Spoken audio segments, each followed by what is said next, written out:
बीच से मैं चला जाऊं। मैं चाहता था कि इस तम्बू का बम्बू कोई बनता, कोई नौजवान बनता तो मैं चैन से मर सकता था। ऐसा कहते हुए बाबा साहब मार्मिक हुए।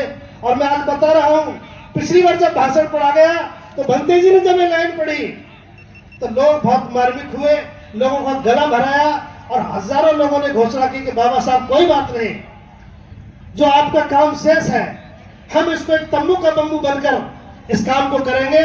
और उस वक्त भंते जी ने भी संकल्प लिया था कि मैं भी पूरी तरह इसका परित्याग करता हूं। और आज उसका परिणाम है कि आज पूरा का पूरा हॉल भरा हुआ है।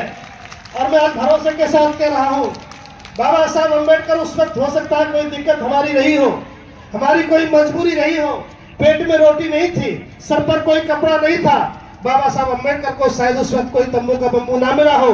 लेकिन मैं कह रहा हूं आज इस मन से, आज मुझे बताते हुए फक्र है, ये भाषण अगर भारत की धरती में किसी ने समझा है तो दो ही विभूति हमारे बीच में है।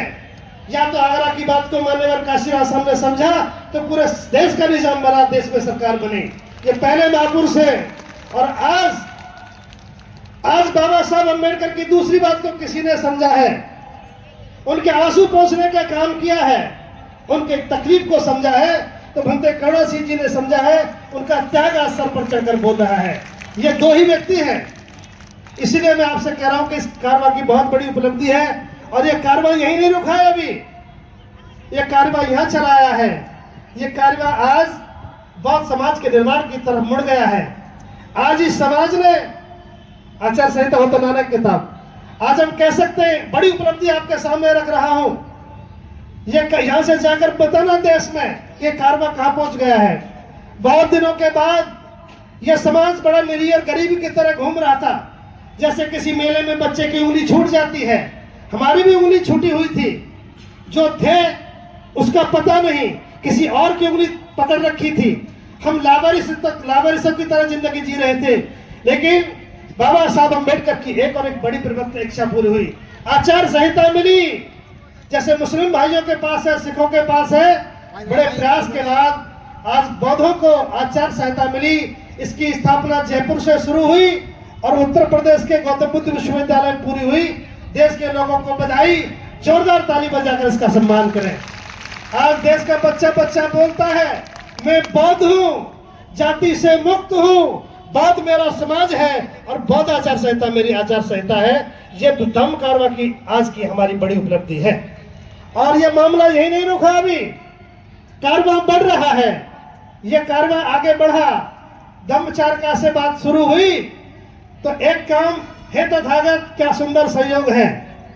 इसी जमीन से आज एक नया ऐलान होने जा रहा है जिसे सत्य भंते जी करेंगे। हालात भंते जी ने कहा कि जो जैसा सोचता है प्रकृति उसका साथ देती है। अगर भंते जी ने त्याग किया है और बौद्ध समाज का निर्माण हुआ है तो एक आंदोलन देश में छिड़ गया है। सारे लोग आप जानते हैं, महाबोधि महाद्वार मुक्ति का आंदोलन सही समय पर साथ लगता को हमारा इंतजार कर रहा था।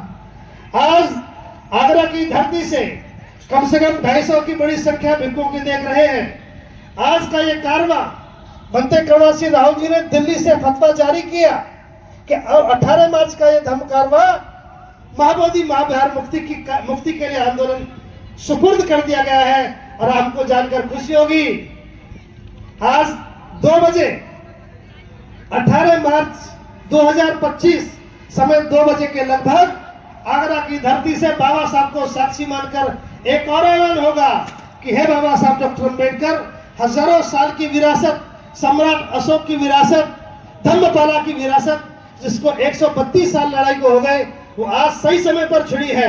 इधर आगरा की धरती से एक और आगाज होगा, प्रस्थान करेंगे।